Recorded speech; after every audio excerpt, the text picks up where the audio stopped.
Unajua mimi sipendi mtu akukwaze. Mimi na mwanangu tunakutegemea sana.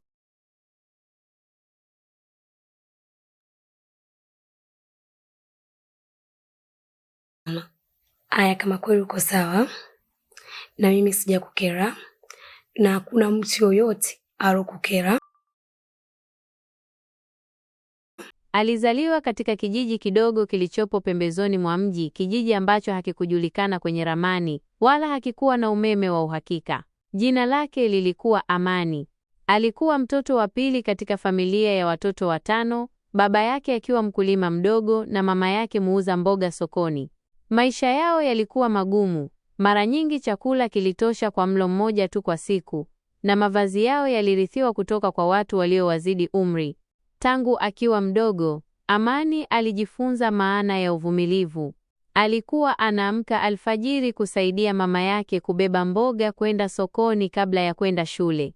Wakati watoto wengine wakicheza, yeye alikuwa akifua nguo, kuchota maji mtoni, au kuwachunga wadogo zake. Hata hivyo, ndani ya moyo wake kulikuwa na ndoto kubwa. Alitaka kubadilisha maisha ya familia yake. Shuleni, Amani hakuwa na vitabu vipya wala sare nzuri, lakini alikuwa na kitu kimoja muhimu: bidii.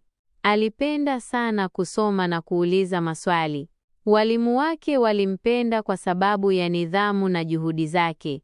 Licha ya changamoto, alifaulu vizuri katika mitihani yake ya msingi na baadaye akaingia shule ya sekondari kwa ufadhili mdogo kutoka kwa kanisa la kijiji. Maisha ya sekondari hayakuwa rahisi. Mara nyingi alikosa nauli ya kwenda shule na ilimbidi atembee umbali mrefu kila siku. Kulikuwa na nyakati alitaka kukata tamaa, hasa alipoona wasichana wenzake wakiacha shule na kuolewa mapema. Lakini Amani alikumbuka macho ya mama yake yaliyojaa matumaini kila aliposema, "Soma mwanangu, elimu ndiyo urithi wako." Baada ya kuhitimu kidato cha 6, Amani alipata nafasi ya kujiunga na chuo kikuu cha umma kusomea biashara. Hata hivyo, ada na gharama za maisha zilikuwa changamoto kubwa. Ili kujikimu, alianza kuuza vitafunwa chuoni: karanga, maandazi na juisi.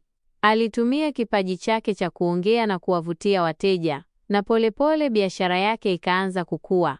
Amani hakuuza tu bidhaa, alijifunza pia. Alijifunza kuhusu ujasiriamali, masoko na usimamizi wa fedha.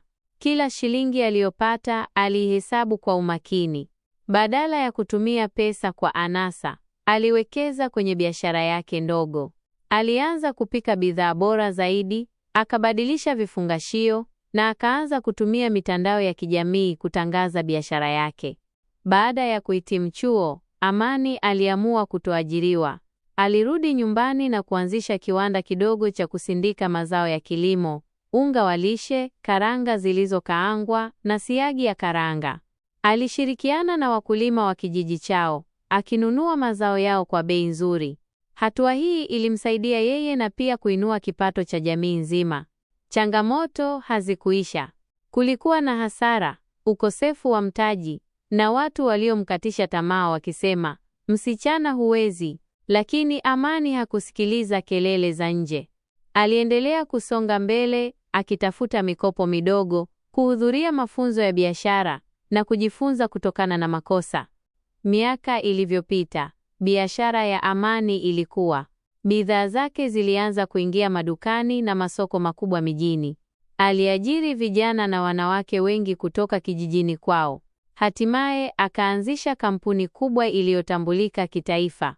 Alinunua nyumba nzuri kwa wazazi wake, akawalipia elimu ndugu zake na kusaidia wasichana wengine kupata ufadhili wa masomo. Leo Amani ni mwanamke tajiri na mwenye heshima, lakini hajawahi kusahau alikotoka.